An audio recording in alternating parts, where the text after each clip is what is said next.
you for coming out for this event tonight.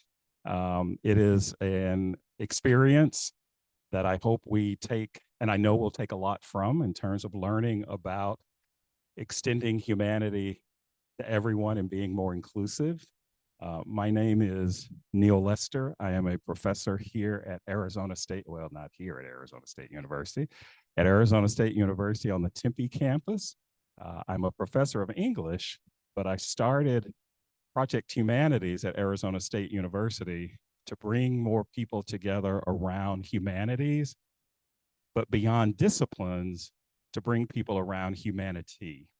And humanity is not about disciplines, but about how we see each other, how we treat each other, and how we reflect on our roles in the world. So this event is sponsored by Project Humanities, but it's a wonderful partnership with the Arizona Commission for the Deaf and the Hard of Hearing. And I have Michelle Michaels, who is the brain person behind this, because we started to talk about lots of things and we said, let's not just the two of us talk about it, let's talk about it with a community of other folks. So that brings us here, but there is something I want to acknowledge before we get started, and that is a land acknowledgement that we don't want to be just a performance. We don't want it to be just a performance. We want to acknowledge that Project Humanities sits on ancestral lands of indigenous nations. We thank the native communities of the Salt River Valley, including the Akamo Otham and the Peepash Nations, who have inhabited this place for centuries and whose stewardship of the land and waterways allows us to be here now. We recognize that land acknowledgements alone are not enough. Project Humanities is therefore committed to supporting Native communities by promoting and learning about Indigenous histories, cultures, and values. We're also committed to creating critical environments where Native individuals and communities are welcomed and valued. And we are committed to collaborating with Indigenous nations in this region to protect Native sovereignty, governance, and jurisdiction over their territories.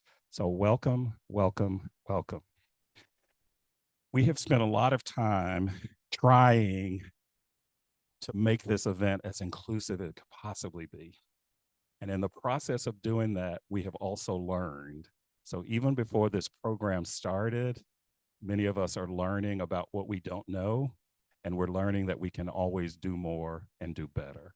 So please accept the program that we're offering tonight in the spirit that it is being offered. And if there are slights or mistakes, charge it to our minds and not to our hearts. We have people on Zoom, so I want people to be aware of that we do have audiences joining us virtually, and we have people in the room. And I'll say that Michelle Michaels has been a supporter of Project Humanities and a friend for a few years through various capacities. We're also neighbors.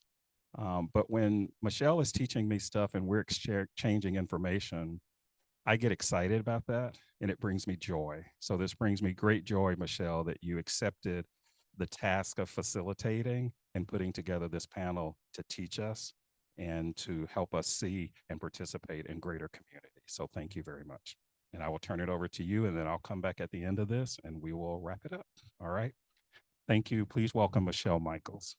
Thank you, Dr. Lester. It's such a pleasure to know you as a friend and a colleague. I want to also send a big thank you to the ASU Project Humanities staff, running the camera, running Zoom, all of that. Also want to thank our service providers. We have 6 American Sign Language interpreters who are licensed by the state of Arizona here tonight. 4 of them are in person, 2 of them are virtually on Zoom. We also have a nationally certified CART captioner tucked away over here in the corner of the room, Tracy.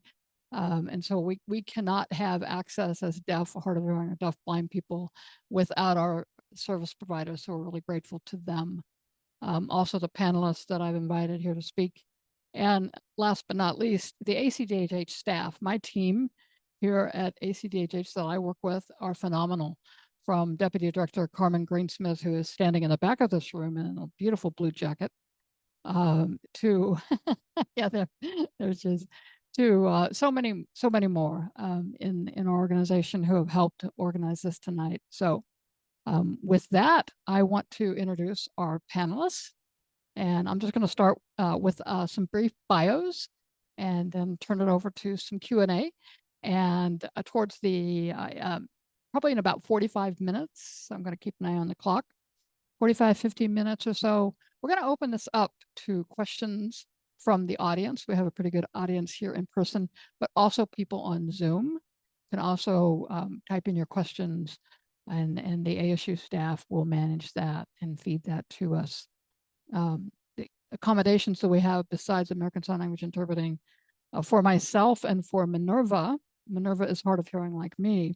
So we have these little iPad tablets here, which show us the captioning, real live human captioning, as well as you can see that displayed in the room. So to turn this over, I want to introduce Minerva Gutierrez. Minerva is a native of Chihuahua, Mexico. Her hearing loss started in her late teens. In 2016, she received bilateral cochlear implants. She graduated from the Institute of Technology in Chihuahua, Mexico, with a bachelor's degree in industrial engineering and manufacturing. Later, she earned an MBA from the University of Phoenix using CART captioning to understand what was said in the classes. Now she is a charter member and treasurer of the Audible Talkers Toastmasters group, the first in the nation that offers accommodations during their meetings. Minerva is in the process of becoming a peer mentor for disabled individuals at the local Ability 360 Center.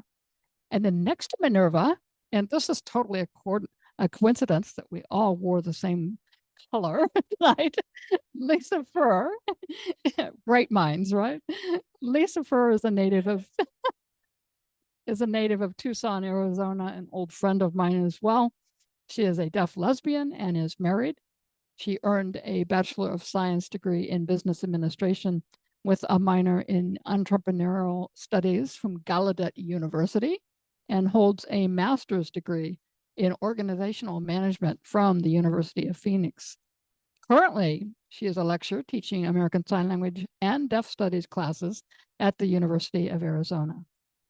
She held various positions with the National Association of the Deaf, Arizona Association of the Deaf, Rainbow Alliance of the Deaf, and Deaf Women United, as well as she served as a commissioner on the Arizona Commission for the Deaf and the Hard of Hearing Commission, and participated on the Interpreter Licensure Committee. Oh, I'm glad that Andrew's bio is not going to be as long as Lisa. Andrew Cohen, sitting next to Lisa, is a co-founder of the DeafBlind Camp of Texas and DeafBlind Retreat of Arizona. Andrew adds to the intersectional experience of what it means to be a deaf-blind man in Arizona, and he'll speak a little bit more as well as to his identities. So, with that said, let me ask the first question to the panel. And again, panel members, speak up whenever you want. Watch each other so we know who's going to speak next. But the first question is, how do you identify yourself? I'll take that first question. Thank you. My name is Minerva Gutierrez. Oh, okay. Can you hear me now? No.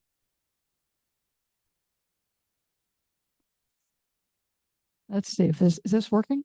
Maybe a little bit closer to the mouth. Thank you very much, Michelle. Okay, again, my name is Minerva Gutierrez. I am a Hispanic female in her mid-50s. I have short brown hair and I'm wearing glasses. They have dark rims. I identify myself as hard of hearing, but in reality, I use 2 cochlear implants that allow me to hear pretty well. But when I take them off, I can't hear anything, which is when I go to sleep or when I am sleeping. I work as a quality manager at Berry Global, and this is in the manufacturing field. In my job, I am responsible for the quality of the product, ensure that it meets regulatory, customer, and company requirements. I really, really love my job. Thank you.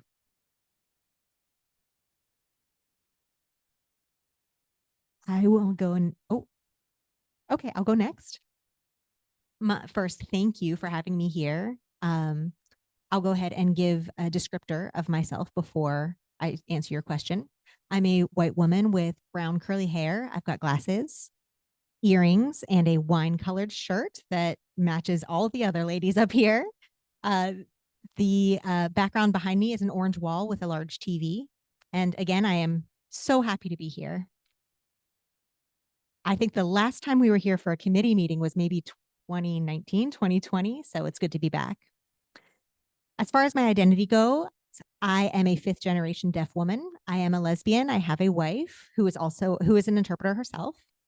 I am also a deaf interpreter. So we are a family of interpreters. I am a Christian woman.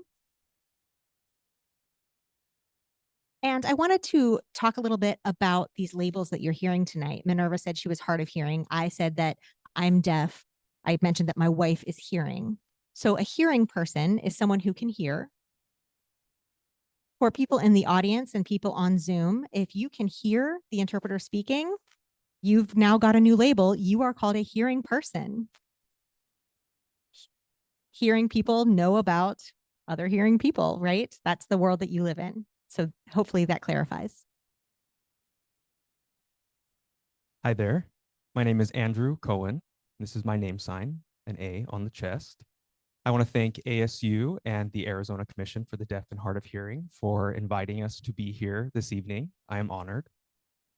As far as my identities go, I am deaf-blind, which means that I have Usher's syndrome, which means I have a tunnel vision. I do not have any peripheral vision. I primarily communicate using American Sign Language.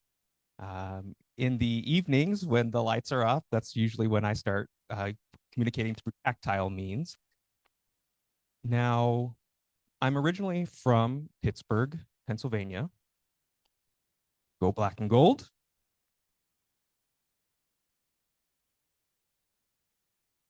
Grew up in Pittsburgh, and then I moved to Maryland to work for the government there.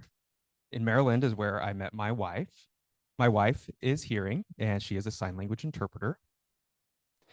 We moved to Texas, or she moved to Texas as I was pursuing her, and we stayed there for 12 years.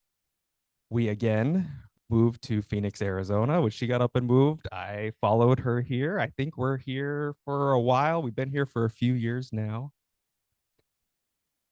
I work for the investment firm Vanguard. At Vanguard, I am what's called a technical lead, meaning I lead a group of software engineers. That's what I do for my day job. What else? Oh, I haven't given my descriptor quite yet. I am a white male. Let's see. Wearing a black shirt that has the sleeves rolled up. I have a dark beard. I'm wearing a vest that I believe is blue, and this tie is what, Lisa? Is it kind of blue and black? Yeah, okay. All right. Thanks to my wife for picking my outfit out for me this evening. She does a great job. And thank you. Next question. I'll turn it over to you, Michelle.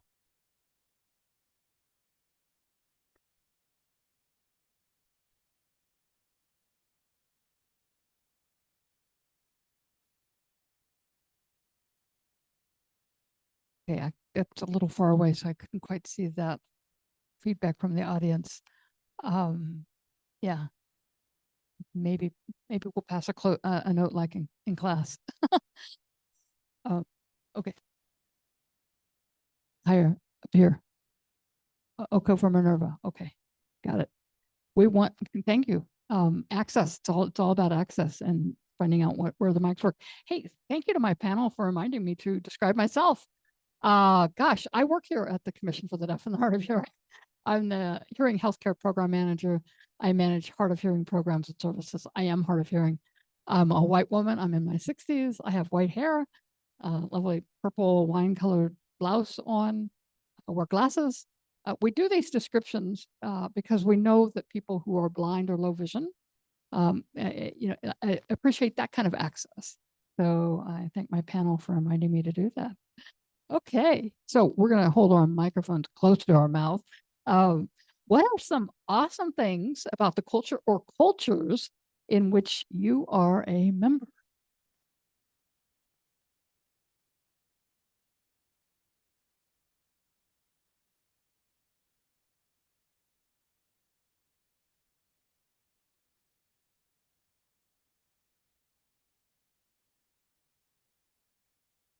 How about this? Okay, yeah, I think I'm finding how this microphone works. Closer. Okay, thank you. What are awesome things about my culture? Well, I've had a hearing loss since I was a teenager.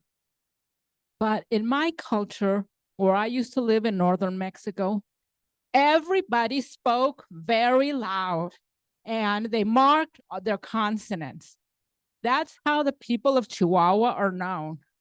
Sometimes they say that we're loud, rude, and very talkative people. So for somebody that was hard of hearing, it helped me understand better. But when I moved out of my hometown, I realized that not everybody spoke that loud. And that's when I realized that my hearing loss was greater than what I knew it was. Something else about my culture, even if I learned that, if I knew that I was hard of hearing or that I was losing my hearing, I lived in a place that there's really no natural resources. So everybody has to work outside their homes. There's a statistic that I read that 90% of the females in my hometown had a job outside their home. So for me, as somebody that was disabled, I knew that one way or another, I had to have a job. So I prepared for that. And here I am. Thank you. This is Lisa. Minerva, it's interesting about that your Mexican culture sounds very similar to what people say about deaf culture. We are very direct to the point that people say that we're rude. We can be very expressive. So it's very similar, it seems. Now, as far as my cultures go, the first one that I'd like to talk about is being part of deaf culture. I think that some great things about it are the fact that the language is absolutely beautiful. We communicate with our hands. And depending on how we move our hands can mean a variety of different things. We can even play with words.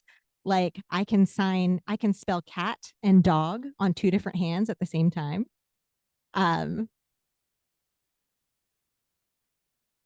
There are some very interesting things that we can do with our facial expression and our body language that doesn't really have a direct translation into English. So just like in English, we can have a play on words, in sign language, we can have a play on signs.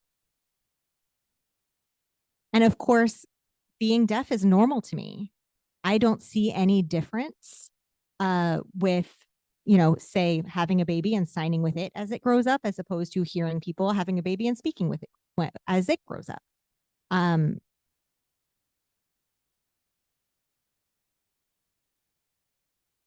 In my family, my parents were the only people in my family to sign. My grandparents, aunts, uncles, cousins, they did not have communication access with us. There was a big barrier for communication, but I could sign with my parents, which was wonderful. It wasn't until, though, that I got to a deaf school that I was able to communicate with everyone and really thrived in that environment. I graduated from the deaf school and went to college.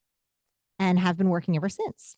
I think that a big part of deaf culture is the benefits, or what we call deaf gain, that come from being deaf. We are a collectivist community, a collectivist culture. So we really value the sharing of information and being together as a community. This is Andrew. Now, it's funny that you mention a loud culture. You mention a blunt culture. As a deaf-blind culture, we got both of you beat because we're tactile. We are right there. We are having direct communication, touching the other person we're communicating with without abandon. And that's our culture. Touch is our language. Now, touch is also a universal language, meaning everyone understands that language. So if you're holding a baby, skin to skin is a very important factor when holding a baby. That's how you build that bond between a parent and a child. And as a deafblind person, that is natural to me. I'm able to bond with my child in that way.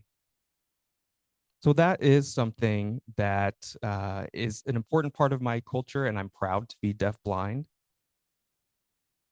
Now, funny enough, I was born deaf and I didn't realize that I was deafblind until later in life, but touch was always an important part of my life. It was always an important part of my upbringing. I was always a tactile person. And looking back, I was like, oh, I already made these accommodations for myself far in advance, not knowing what the journey would be. So I want to thank the deafblind community for having the space for us as we enter the community. So I'm honored to be a part of the community. And this is Lisa speaking. Can I add one more thing? Okay, great. So yeah, Andy brings up a great point. It doesn't matter the fact that, he was deaf first and became deafblind later, the fact that Minerva didn't lose her hearing until later, and the fact that even if we use any kind of assistive listening devices like hearing aids, I mean, we actually have a great advantage. For example, if there's an annoying noise or we have a headache after a long day and we don't want to try to figure out what sounds we're hearing, hearing people, you can't take your ears off. You can't filter out those sounds, but we just take off our cochlear implants, take off our hearing aids, and we have the peaceful, lovely world of silence. I did actually want to share one funny story, a way that being deaf was an advantage. When we were dating several years ago, we were at our second home in Bisbee. Bisbee is a small city about an hour and a half south of Tucson. It's a famous old mining town that's famous for its ghost stories. And one night, as we were sleeping, she's my wife now, but my girlfriend at the time, Heather, tapped me on the shoulder and signed, "Did you hear that? Do you hear that? It sounds like footsteps." And I looked, and our dog was barking. Obviously, there was something happening. She was convinced there was a ghost in the room. And you know what? It didn't bother me at all. I was like, great story. I'm going back to bed. She was up all night freaking out. So another way that having hearing loss is an advantage. So when it comes to Ghostbusters, just call deaf people because they're not afraid of ghosts. Or call Lisa. Yes, you don't even need the Ghostbusters. You just have the deaf community come save the day. Love it. Well, this panel discussion is part of ASU's Project Humanities invisible disabilities discussion and dispelling the myths of invisible disabilities. And when you look at me, when you listen to my voice, you have no idea that I'm virtually deaf in my left ear and that I wear a hearing aid in my right ear. And so I put people where? To my right. And you don't know, looking at Minerva, that she has 2 cochlear implants. You don't know that Andrew and Lisa are deaf-blind for Andrew. If you see people signing, you might think, oh, that's an interpreter, when actually it's a deaf person. So it is an invisible disability. And with that, there are a lot of myths around what we can and cannot do. I mean, back in the day, Lisa can talk about, the lack of deaf education and all of that. So I just want to ask the panelists, what are some of the prevalent myths that you find regarding the community or communities that you represent?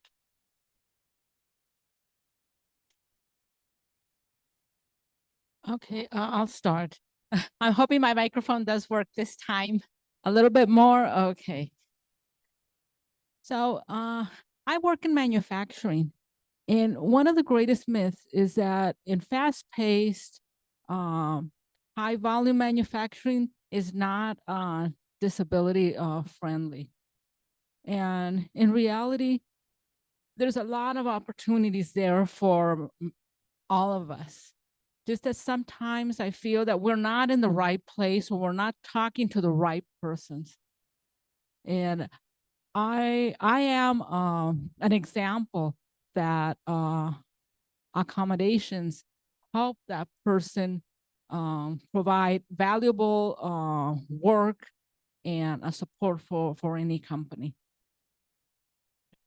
Thank you.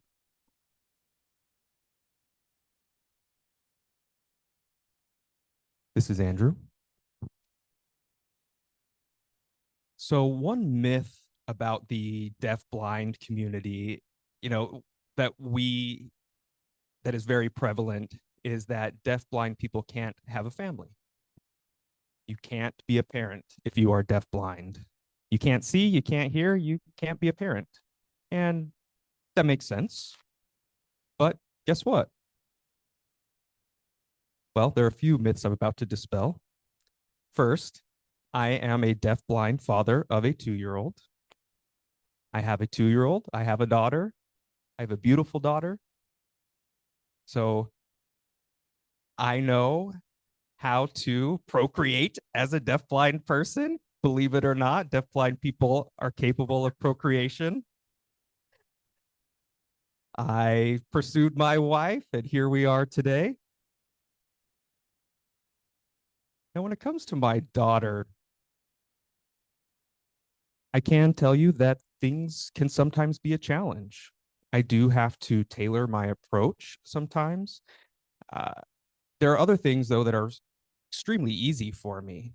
Like changing diapers are something that are so easy for me. I don't have to turn the lights on. I can do it any time of day or night, change the diaper quickly and move on with my day.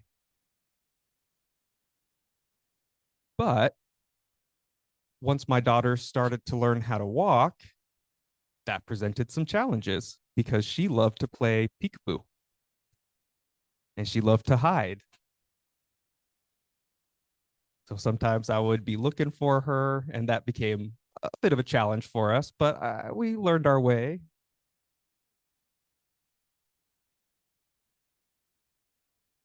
Deafblind people always wonder how deafblind people know when a baby is crying.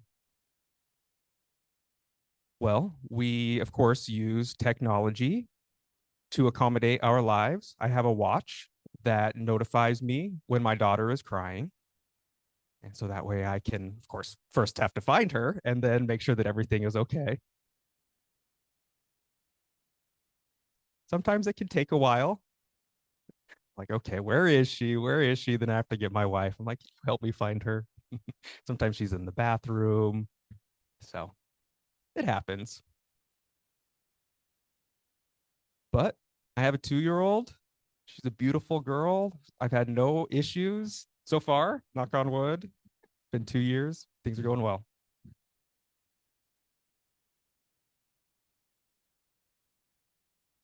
Yeah, this is Lisa. I can think of several myths. Andy was just talking about being a parent, and I was a foster mom for a long time.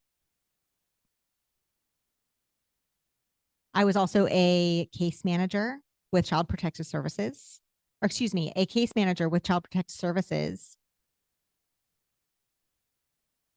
had some issues with us because not only were we deaf, but we were lesbians as well. And there was concerns about how we would communicate with the children, what kind of influence we would be on the children.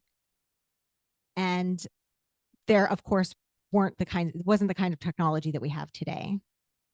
The kiddos that we were a foster family to were from Mexico. They were deaf, but had speech delays. They had not learned much language at all. And as soon as they came to our home, their language absolutely took off. Those kids ended up being able to speak English, Spanish, and sign in ASL. What we found was oftentimes when service providers or whomever working with our case had to get a hold of us, they would immediately call my wife, who can hear, and not call me directly. We would have to really force them or encourage them to treat me as a contactable person because they just were terrified to communicate with me. We had to make sure that all of our meetings had an interpreter that wasn't my wife. Obviously, my wife was there in a specific role as a foster parent, and she wasn't there to interpret. So we had to really fight those battles to get a professional interpreter into our meetings. And we've seen a lot of myths about deaf people marrying other deaf people and then having more deaf babies. But that, of course, has been proven untrue. 90% of deaf people are born to hearing parents. When my parents were pregnant, people would always ask, do you want a boy or a girl? And of course, they said, we just want a healthy baby. But really, in the old days, they wanted a boy first. That was a common thing for families back then. This is Andrew. It's funny you mentioned your wife being an interpreter and potentially working in dual roles. I have a similar situation with my wife. People think, oh, your wife is sighted, she can hear, she can start interpreting for you, she can be your sighted guide at night, she can be all of these things for you instead of service providers. And of course, that is not the case. I draw a boundary there. She is my wife. When we go for services, I make sure that I get an SSP or transportation or an interpreter. But when she's with me, she is my wife and a mother. So I understand that struggle. And there are situations where we do, of course, sometimes cheat it just for a few minutes to get by, to make things work. But as long as everyone understands the rules and understands everyone's roles. But we do, of course, see resistance from doctors or from the workplace who don't want to provide accommodations for a variety of reasons. But we do have to be firm and be clear that she is my wife and she is not here to interpret. And, you know, and I can't bring my own mother to all of my appointments. So, yeah. So same thing goes for me and for my wife, Lisa. This is Lisa. Actually, that brings up another myth about interpreters. And it's funny that we both have hearing wives that are interpreters, but it's important for people out there to know that deaf people don't just automatically live with interpreters. We don't just bring interpreters with us everywhere we go. You know, my mother was ill recently, and I had to bring her to lots of doctor's appointments in the hospital several times. We had to fight constantly for interpreters at these appointments. There is an Arizona state law that requires interpreters to be professional and certified and licensed. Obviously, Minerva here sitting next to me, I'm sure wherever you go, you're not expected to just magically have a cart provider that follows you everywhere, that from your house to your work. Same for deaf people and interpreters.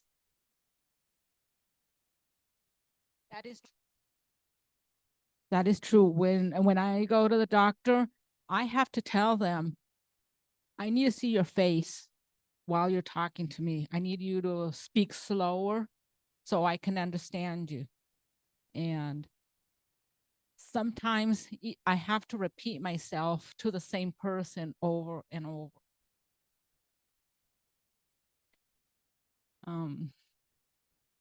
At work, I'm lucky that recent technology has been very helpful, especially when we're in meetings or virtual meetings also, that we have access to card or automated captioning services. This is Lisa. It's great that we have that technology. Yeah, it really does help. I depend on my hearing aids. I depend on being able to look at the person and lip read, face read, read their body language. Forget about it if you're behind me, I'm not going to hear you.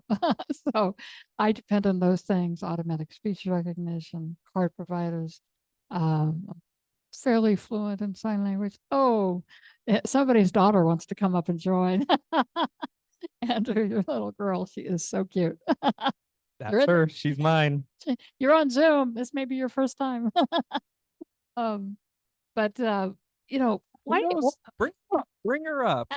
Get in the camera. Get in the shot. Hi, Mom. Well, yeah, service animals. We also, a lot of us have hearing dogs. And I have one as well, although she's quite old now, so she's retired. But I do, when you were talking about, pulling off our cochlear implants, being deaf, when my dog is snoring, I make sure to lay on my right ear because my left ear is my deaf ear, and I'm like, snore all you want, but I can't hear you. Oh gosh. Anyway, we were talking about some myths. Why do you think these myths about us, our communities, exist, and what do we do to counteract that information other than have one of these meetings every night?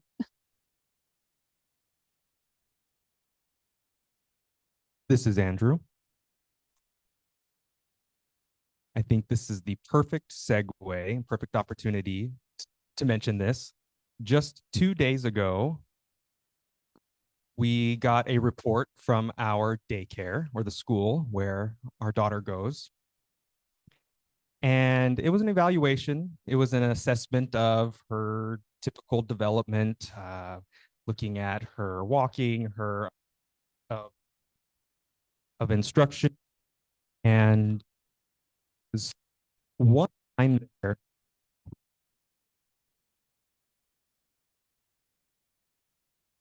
about language development. And it said language development was just okay. And I showed the report to my wife, and we both had to laugh a little bit. Because in the column where it said comments, it said, we often have to get your daughter's attention to ask her to verbalize what she is trying to communicate.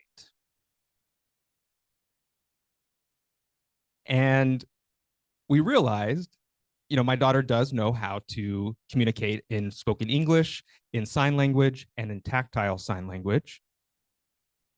But sometimes if she is speaking in English and she doesn't know the word for something, she'll switch to sign language, and then she'll continue in sign language until she doesn't know a word, and she'll switch back to English or tactile sign language. But of course, when I'm communicating with her, I understand everything she's saying.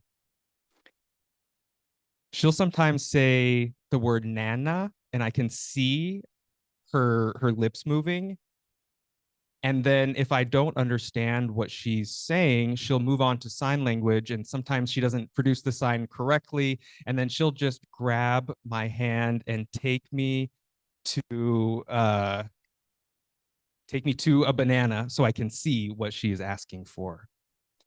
At school, though, she doesn't want to touch things. She doesn't want to be tactile because it's not the right environment for it. And if she's saying just nana, it's not enough for them to understand what she's trying to communicate. It's funny that the school is looking at her language skills and saying that they're just okay, but as a deaf-blind parent, I think her language skills are great. And so there's definitely some myths there that come from perception about what is appropriate and what is standard. As people with disabilities, sometimes we need to change perceptions. We need to tell people that what they think is incorrect and make people see things from a different perspective. And so that really levels the playing field for us as people with disabilities. And I want to make sure I mention that. This is Lisa. I can add something. I think that myths in general, really, it's just ignorance. It's lack of exposure. I think that people aren't always the most open-minded. I know that Dr. Lester mentioned that this is a place to learn and a place to finally gain that exposure. I think it's great that we learn something new every day. As long as we continue looking at the world with an open mind and an open heart, that's the best way that we can accept new information.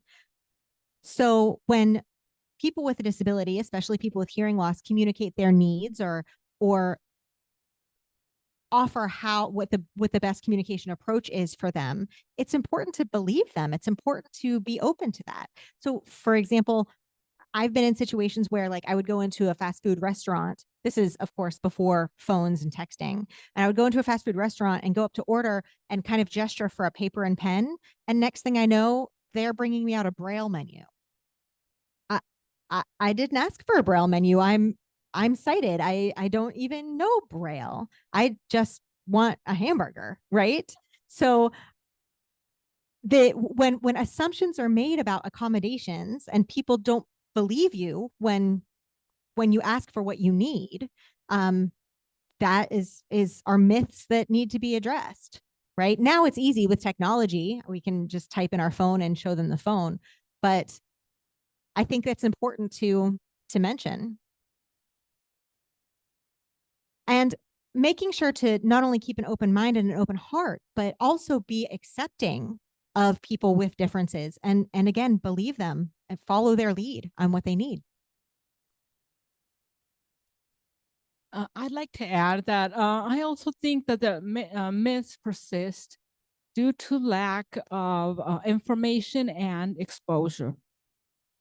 I've had several jobs over the years, and I believe that on most of those jobs that I've been offered a job or I've actually started to work at those places, there has been at least one person that has some exposure to somebody with hearing loss or deaf. And that was in that group of persons that took a decision to recommend me or for that job. And it's really amazing when somebody understands what a disability is or is exposed to it, how their perception it changes. And what we want is that more people understand and educate themselves about working or being around and giving opportunities to all persons. Thank you. Excellent point, all of you. The reason I chose the three of you for this panel is because you are leaders in your communities, as I am as well, and as the Arizona Commission for the Deaf and the Hard of Hearing, a small state agency in existence since 1977, serving a population in Arizona with about 7.5 million people, but about 1.1 million of them are hard of hearing, like me and Minerva. So people know people who are hard of hearing. They don't necessarily know somebody who's deaf or deafblind because they're smaller populations. But we want people to get to know, yeah, great, thank you. Get to know us a little better. And one of the things we talked about was obviously diversity, equity, inclusion. We've talked about adding this A as a community, adding the A in. So it's not just diversity, equity, inclusion, it's also accessibility. So not just DEI, but DEIA. And we have a question from the audience for Andrew. It's really about accessibility. And they want to know, Andrew, what is the person behind you doing?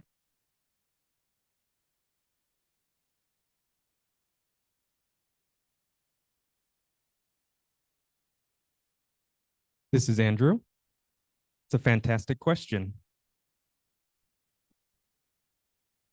The person behind me is working as a support service provider, or SSP. We now use a term co-navigator in place of SSP. It's a newer term.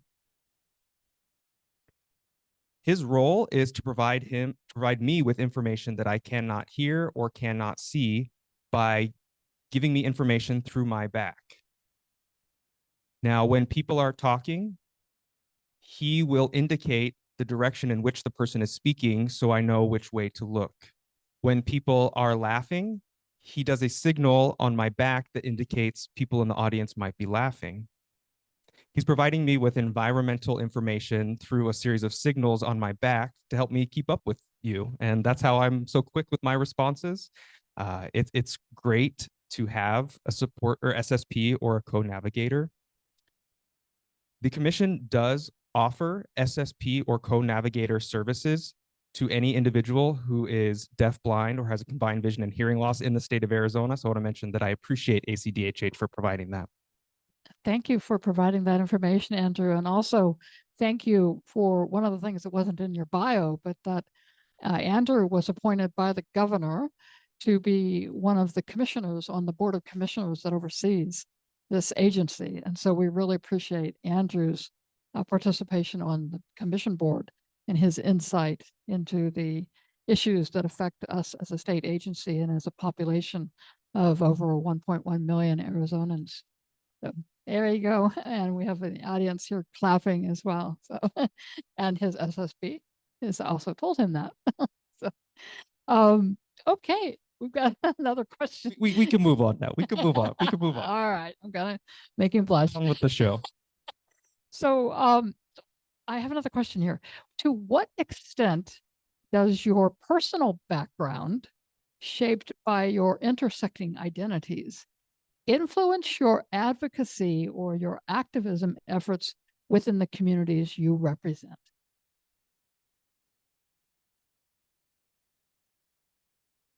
This is Lisa. I can answer that.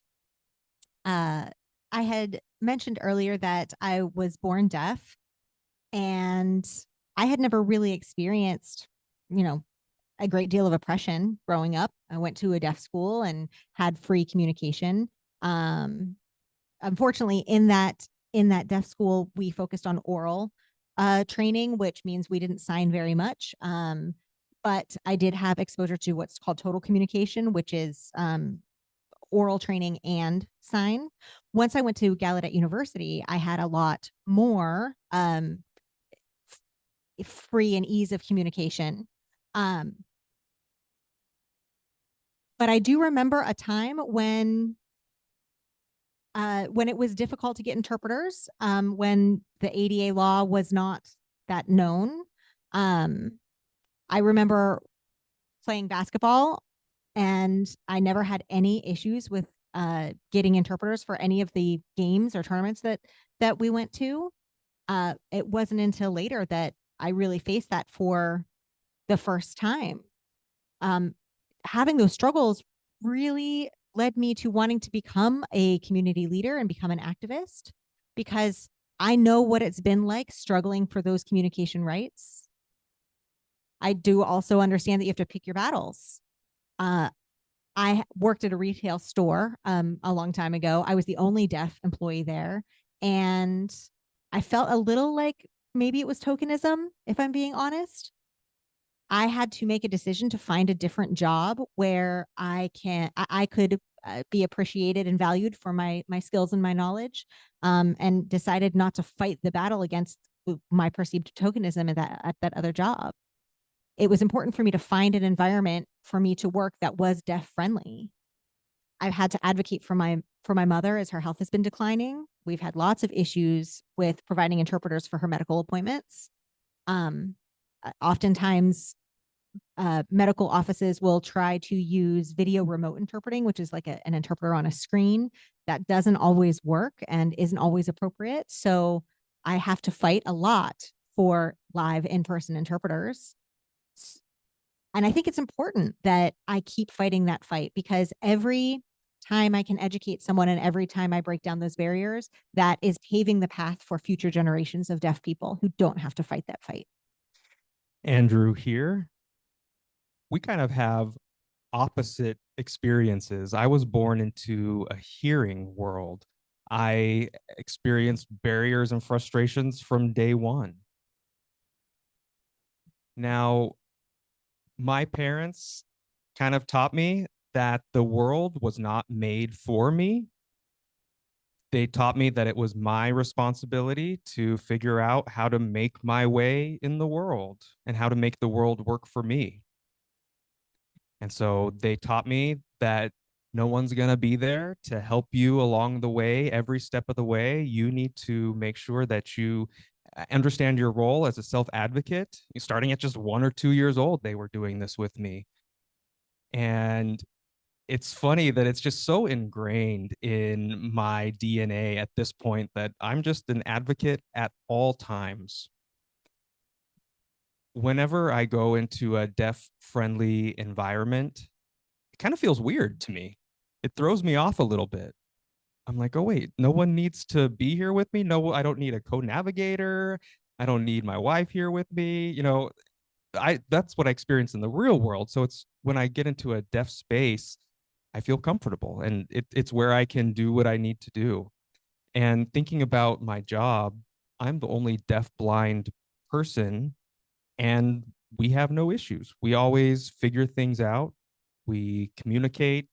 I lead my team with the use of an interpreter. I don't have an SSP or anything.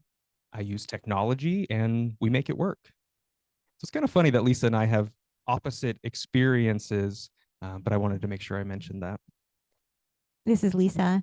Really, we're blessed to have the technology that we do today that really has provided more opportunities for deaf and deafblind people than we did a generation ago. Absolutely. In my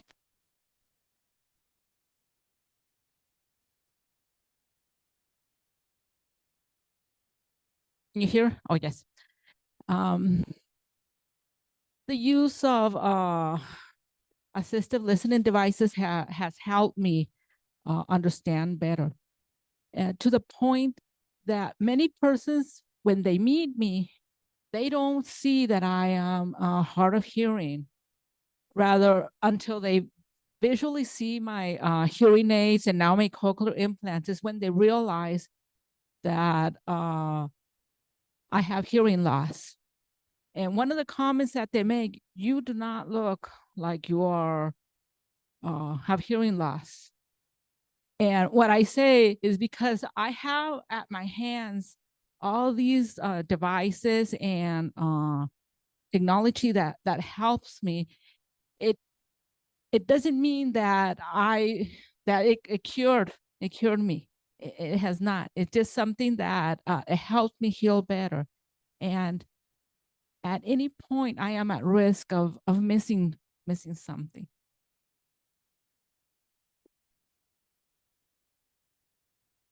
Yeah, it reminds me of when I've been hard of hearing all my life. My hearing loss is hereditary, it's progressive, which means it gets worse over time. And so when I was little, it was very mild loss. A mild loss in a child is not something we ignore, but when I was growing up, it wasn't even identified. And it really wasn't until I joined this state agency in 2007 when the executive director, Sherry Collins, said, I want you to go to the Hearing Loss Association of America National Convention. And I walked in, and there were literally hundreds of people just like me using microphones, assistive listening devices, saying, what, say that again, getting in each other's faces. And I cried. I got so emotional because I'm like, these are my people. I mean, because we're just not always hanging around each other, right? I go home, nobody's hard of hearing. So it's just really emotional when we finally connect with our communities. Lisa growing up deaf of deaf, Andrew growing up not having that deaf experience. It's just, it's really interesting. So, well, I guess what I'm wondering is a little bit more about what are some of the challenges or the benefits of having this invisible disability? Like, is there a privilege to it? Is there a disadvantage to it? What do you think about that?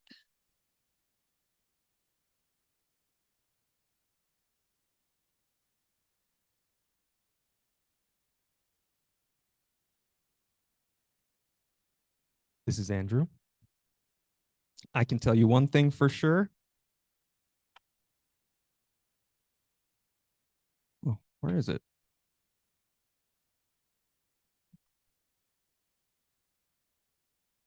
I have my white cane here in my hand.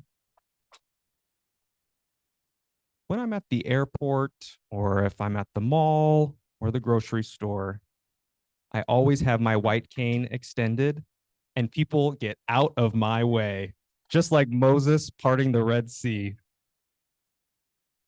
I can make my way through the store, through the airport. People are like, oh, no, go, you're good, go. Now, if people accidentally bump into me and then or if I accidentally bump into someone, excuse me, then they see my cane, they're like, oh, I'm so sorry, I'm so sorry. They start feeding me grapes, apologizing for everything they've done to me in my life. So that is definitely one of the privileges I experience having my white cane. Now, of course, there are some challenges that come with being a person who is deafblind. People oftentimes don't give me opportunities because they assume that because I'm deafblind, there are things that I can't do. And so it takes some time and convincing sometimes to show people that I am capable of doing things that they think I can't. Disability is great, and there are times when it can be a challenge, just really depending on the situation that I'm in. This is Lisa. I feel like I have maybe two different categories that I can speak to. Not only being deaf, but also being in the LGBTQIA community. So a privilege that I have is that I can walk through a crowd and no one has any idea that I'm deaf unless I'm signing, right? There's nothing that identifies me as a deaf person. Another privilege is when you're traveling, you know, if you're in the airport and you want to board the plane early, you guys usually need to pay for it, but deaf people don't need to. They let you on right away. It's made for people with disabilities and senior citizens, military, right? They all get on first. And I don't necessarily have a physical disability, but I'm still considered disabled, so I get to get on the plane early. Now, there is good reason for deaf people to get on the plane early. We need to understand our surroundings. We need to make sure to have some clear communication to understand any kind of emergency situations or what have you. But I don't have to wait to get on a plane. I don't have to wait in any of those lines. That's definitely a privilege. There are some privileges also with employment, with work.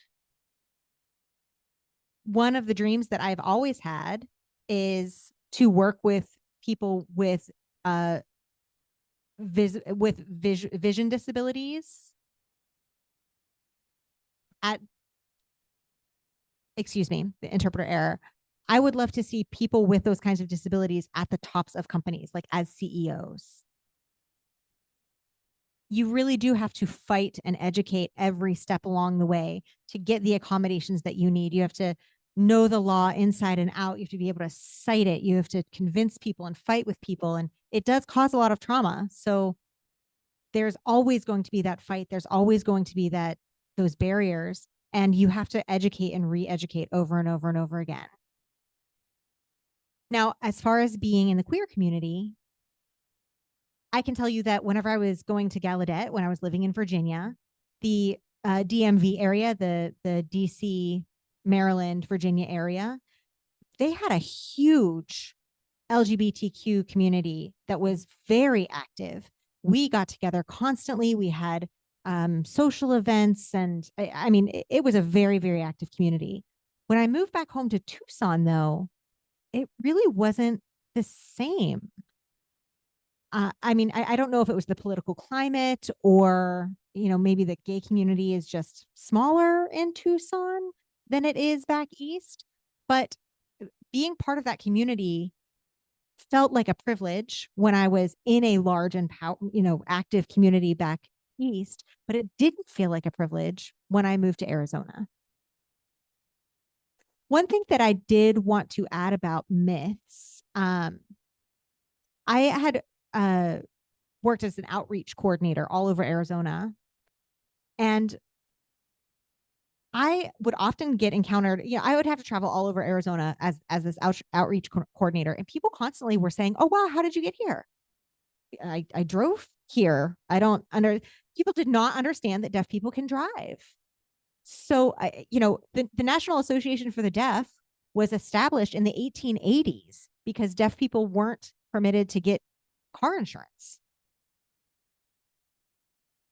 And even without the new technology, deaf people have been better drivers than hearing people statistically. We have excellent peripheral vision.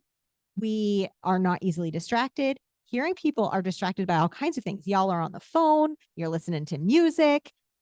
There's all kinds of things that you guys distracted by. Well, now with technology, maybe we're a little distracted. Deaf people are a little distracted on phones as well. I'm not going to lie, but deaf people are excellent drivers. That is definitely a myth that I hope to dispel tonight. You know, I can't come up with a privilege. I don't know why. But I have been asking, how is it that you have a job? And I'm like, really? I've been doing the same type of job and same type of career for the last 30 years. I'm really good at it. I love my job. What else is needed for that?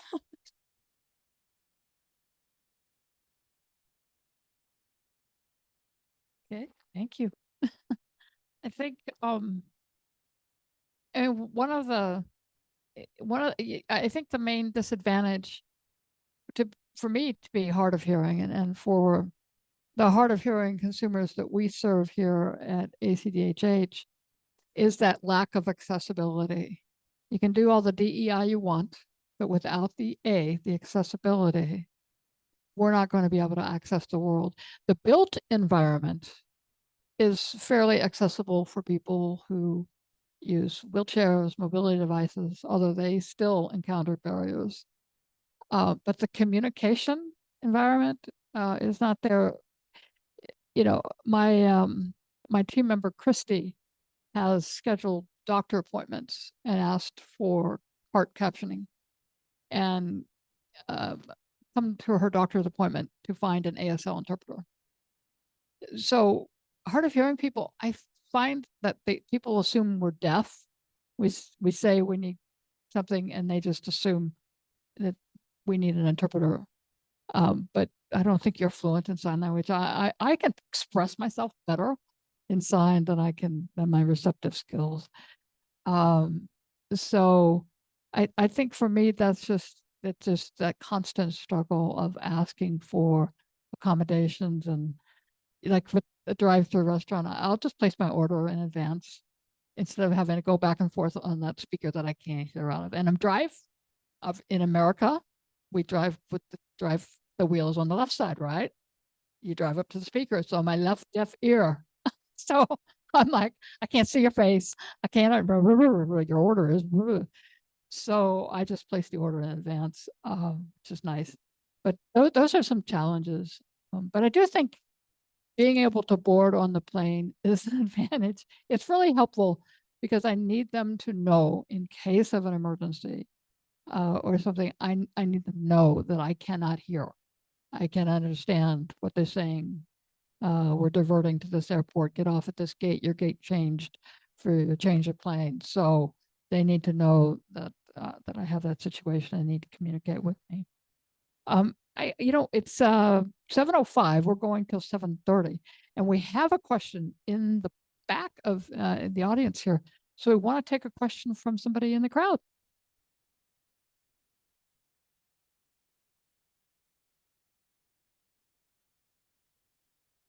I have a question.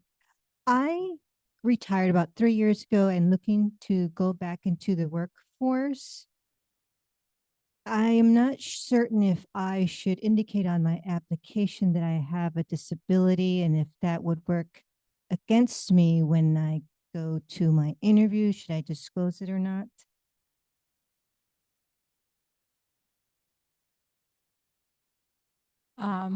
This is Minerva. I would always personally recommend to disclose it. because a lot of us feel that we're hiding something and we can't be ourselves. So when we disclose it, it allows us to be ourselves and show them the real person. Now, there are laws that protect us. I believe Michelle can talk a little bit more about that. Yeah, I am not a lawyer. This is not legal advice, but you do not have to disclose that disability up front. You can choose to. Fortunately, it's kind of a worker job market right now. There's 30 people applying for one opening.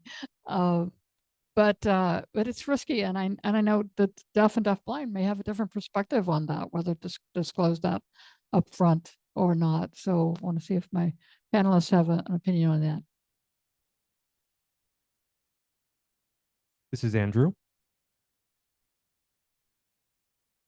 In my experience in the IT world, I would say it's better to be upfront. That way you can filter out which companies are good, which companies are not.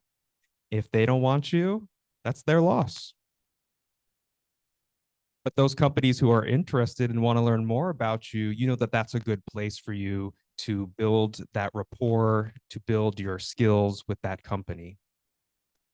Another thing that I want to say in my experience is that when I'm asked how I like to be accommodated, I usually give a couple of options, and that usually doesn't work.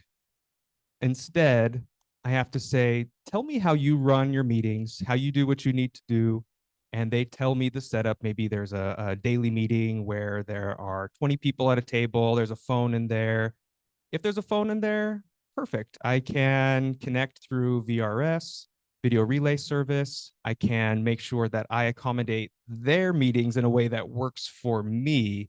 That approach has generally helped my employer understand what I need and to know that we can make pretty much anything work.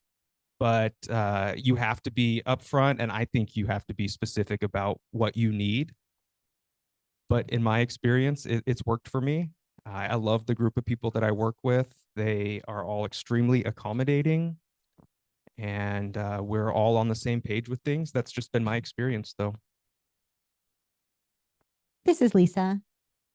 Honestly, I can't hide my disability. It's all over my resume. You see deaf school, deaf teacher, ASL teacher. I mean, it's all right there, right? So there's no hiding. Now, I went to a deaf university. I went to Gallaudet. I went to a deaf school. So I really can't hide any of it. I guess I could redact it, but then there would be black lines all over my resume, and nobody wants that. So, when we're having that accommodation discussion, I agree with all of the panelists up here. It really does have to be a collaborative situation. Thank you for that. Do we have any? Yes, we have another question in the audience.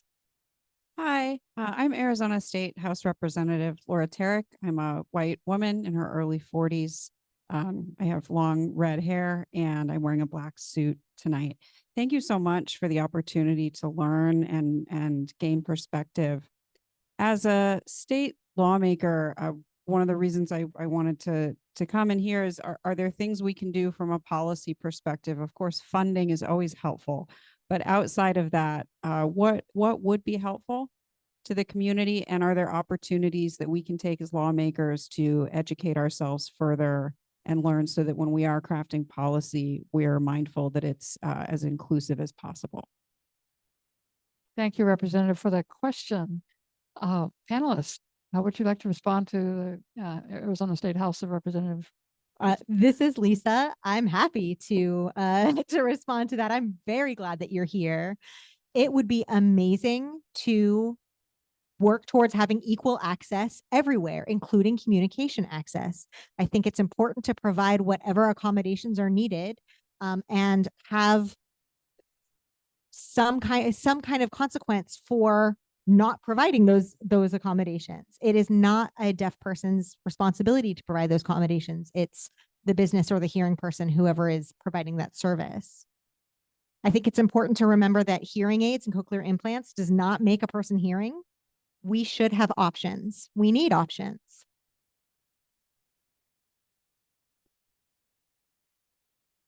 This is Andrew. The first thing that comes to mind for me is to review policy every couple of years. And the reason I mention that is because the world is changing at such a fast pace and technology is morphing right in front of our eyes.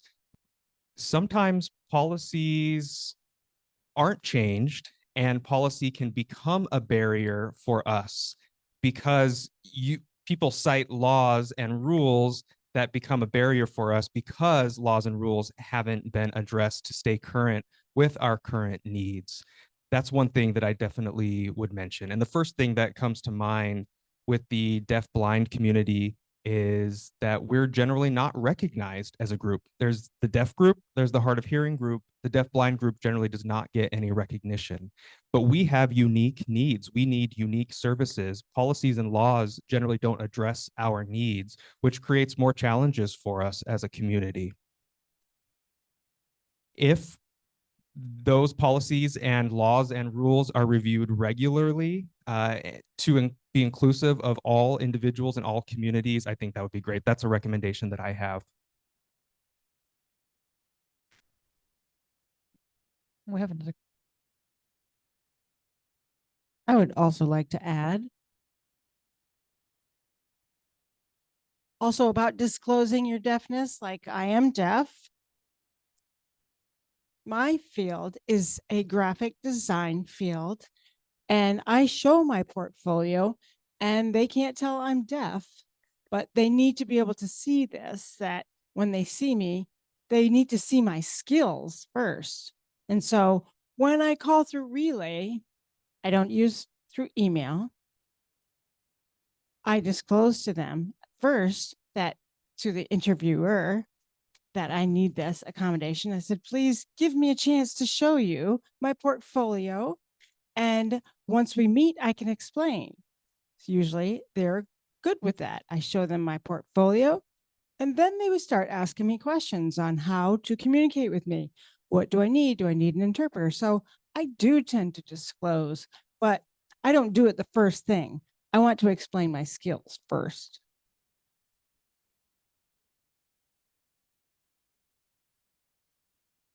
This is Lisa. I think that somebody had stood up and maybe has another question. I think that they may have overlapped. Yes. Good evening, and thank you very much for my invitation to be here. My name is Dr. Laura Metcalf, and I am a candidate for Maricopa County Superintendent of Schools. And I am looking to not turn this into a political issue. It is not, but I am looking to add services to this office to reach out to the deaf and hard of hearing and deaf-blind community. And I am interested in knowing what services that this office may be able to provide this community. This is Lisa speaking. I really appreciate you being here and asking about services that are provided. I think from an educational perspective, the most important thing is that parents need to be educated about the choices between mainstreaming their kids and sending them to a deaf school. And that actually leads to the lawmaker who's here. I think an important thing to recognize is that ASDB, the Arizona State Schools for the Deaf and Blind, need to be kept open. There's been a lot of very complicated issues and some hot button topics about that school. It absolutely needs to be kept open. It's vital for this community.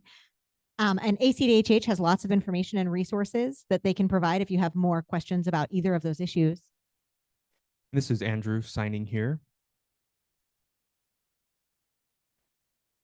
Now, this is an issue in the deaf community, especially when it comes to deaf children. And I could be wrong, but this is how I understand the issue. From birth to 3, if someone is identified as deafblind, then that person will be tracked. After the age of 3, that tracking, though, stops and those children can fall through the cracks. At the age of 21 is when we start to identify the deafblind community members again. But that gap from the ages of 3 to 21 really hurts the community and really leaves community members out. So it's important that we bridge that gap and make sure that those who are identified, of course, we track them and we track them throughout their entire life. And I don't mean specifically for other communities, but I know that oftentimes this tracking begins and then people lose track of where people are. It's not a cohesive tracking system, but it's important to understand the gaps that occur within a deaf-blind children's life as well. I want to make sure I mention that. And that's for the whole deaf community as well. Minerva, do you have any response to the representative or Dr. Metcalf's? Yes, among the services that I believe that are needed is that a lot of adults that have hearing loss sometimes need access or need access and knowledge and be educated about the different types of accessibility services and devices that are out there. I was very lucky to have met a person at the Office of VR, and at that moment, it opened the doors to me of all the services and devices that are available out there. My adult life is really split and before that moment and after, because it opened so many doors for me to be able to incorporate me into the hearing world. And many of them have helped me on that introduction seamlessly into those environments. Thank you. This is Lisa. I wanted to make one more comment to the representative who is here. It would be great for the state of Arizona to change language in their current laws so that it shows deaf, hard of hearing, and deaf blind instead of hearing impaired. The United States started that a few years ago. They passed a law. Excuse me. Interpreter error. The Utah actually was the first state to go back through all of their records and find all of the uses of the words hearing impaired and change it to deaf, hard of hearing, and deaf blind. I think that Arizona should follow suit and look at their laws as well. The change of that term, the change of that label really has an impact on how our communities are viewed and it's a more honorable and respectable term. There's a question from the audience. Good evening. Hi, thank you for inviting us all to this great panel. I feel like it's a privilege to learn from each one of you up here tonight. My name is Judy Robbins. I'm a former retired educator through Arizona State Schools for the Deaf and Blind, locally Phoenix Day School for the Deaf, as well as Mesa Public Schools. I am also a sign language interpreter and freelance as one right now.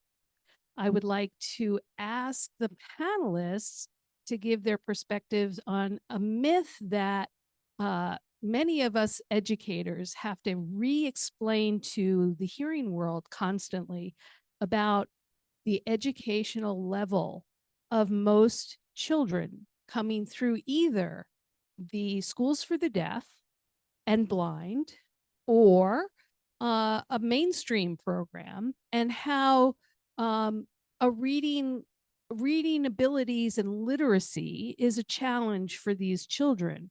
and why people have always a question about why they can't read and write after 21 years in schools. And I'd like you to address that, to talk about what impacts literacy, the issues of language and communication has on literacy specifically, and how that could actually be dispelled, that deaf people can do anything except for hear, or deaf and blind people can do anything except hear and see. But literacy is a barrier constantly. And if you could address that, thank you.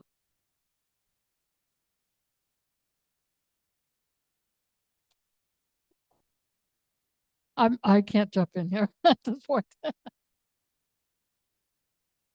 This is Lisa. Sure, I can try my best. There are many different educational philosophies and causes for what Judy was just describing. The most prevalent is called language deprivation. Now, parents, many of whom are hearing, who have a child who is deaf, hard of hearing, or deafblind, are not provided with all of the resources that they need. Now, historically, when a baby is born with hearing loss, the first exposure those parents have is the medical view of deafness, that that child is broken, that that child needs fixed, and that that child should learn to be as close to a hearing person as possible, that they should not sign. That they should not sign, that they should learn to try to speak, that they should rely on their listening skills, that they should try to speech read. Now, studies again and again have proven that that is not effective. So it's important to provide not only medical providers, but also parents with all of the resources about looking at their deafness, not only through a medical model, but through a cultural model as well, so that they know that there is a beautiful language and a culture and a community that is ready to welcome that family into the world. Now, deaf schools have had a hard time with funding. The deaf students who go into mainstream are often just pass through and fall through the cracks. There are so many different entities that are involved in the education of a deaf child that it's difficult to finger point at just one. But language deprivation is certainly one of the biggest reasons why deaf students have a hard time with literacy, and the education system doesn't know exactly what to do with them as far as English literacy is concerned. Andrew, did you have, or Minerva, do either of you have something to? This is Andrew signing. Lisa is absolutely correct. In my experience, people don't know what they don't know. That's normal, right?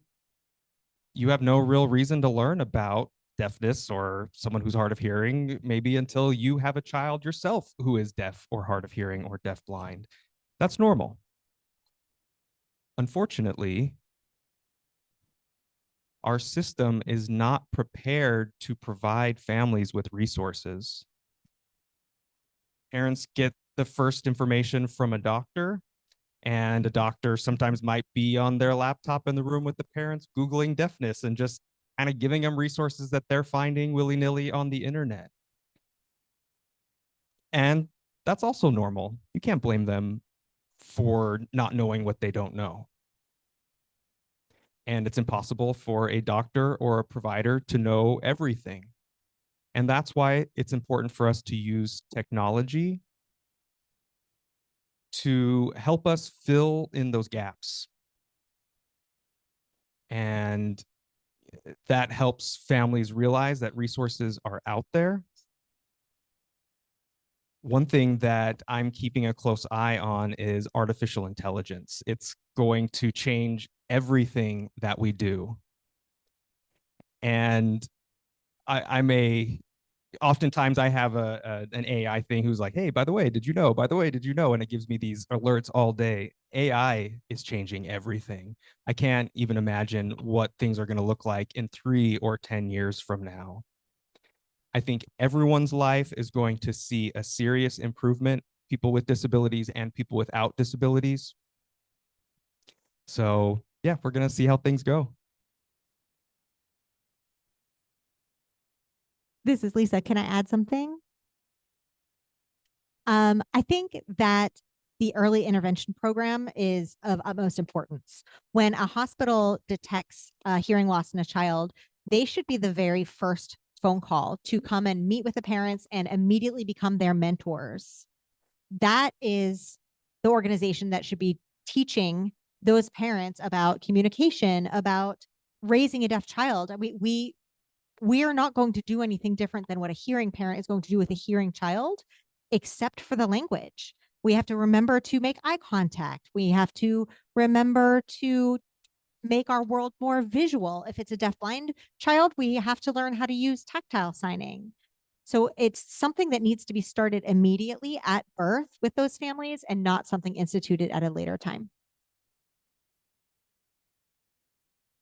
So we've got just a few more minutes here for this actual panel presentation. And of course, and this is something that Dr. Lester always says, we could continue this conversation for quite a while. And that's what it's all about, is talking, listening, and connecting. I do want to just give us a couple minutes just to kind of sum up just that one last thing that you want the public to know about you and the communities that you represent. So this is Minerva. For me, I want the public to know that accommodations matter. They make a difference for the person and for their community and the persons that are around. Thank you. This is Lisa. I think my last comment is that we are human. Remove the labels and see us as human beings. We can do everything you can do. We should care about each other. We are a community together. We need to work together. Yeah. Andrew signing here. Thinking about the holidays, we are all snowflakes. We are all unique. We are all individual. Meeting me as one deafblind person doesn't mean that I'm going to be like every deafblind person that you meet. That's one thing that I want you to keep in mind, is to not jump to conclusions. Just understand that everyone that you'll meet will be a little bit different. Well, just a big shout out and thank you to the panelists for participating tonight, each as private citizens. Lisa driving up here from Tucson. I really appreciate that. And again, all the tech support from ASU. Dr. Lester, did you have any last statements that you want to share with us tonight? Well, certainly nothing profound except a thank you to every single person who has come out to be part of this conversation. And I'm reminded that we have this hand over here behind Andrew, and it's a hand of many people moving in a direction. And our little tagline for that is talking, listening, connecting. And we can talk in different ways, we can listen in different ways, but ultimately I hope that the talking and listening that we do allows people to connect. But that hand means separate as the fingers, yet one as the hand. And this could not happen without all of these folks coming together. The people from the Arizona Commission, the panelists, the interpreters, the cart person, the videographer, the people who are there on Zoom, and you being here. Project Humanities has been doing this work, and not everybody seems to be excited about it, but we're willing to go into spaces where people don't go into. But I think part of that means that we have to know people who remind us that this is work that we all need to be engaged in. So I am so overjoyed by the learning that has taken place, and you've also made it fun. You have made it fun. Sometimes hard topics, people just think that they leave and they're just, but I just feel so enlightened by this conversation, and it was joyful. So thank you for letting us know that we can learn and be joyful and challenge us to do more so that we can all be more. So I can't thank you enough, Michelle, and your whole team of people here for welcoming us into your space in order for us to talk, to listen, and to connect. And, if you're on the social media stuff, do all that stuff. Michelle is continually holding me accountable. Find people who will hold you accountable so that we can all do better to be more inclusive and more accessible for everybody. So beyond DEI, make it all about accessibility too. So thank you, thank you, thank you.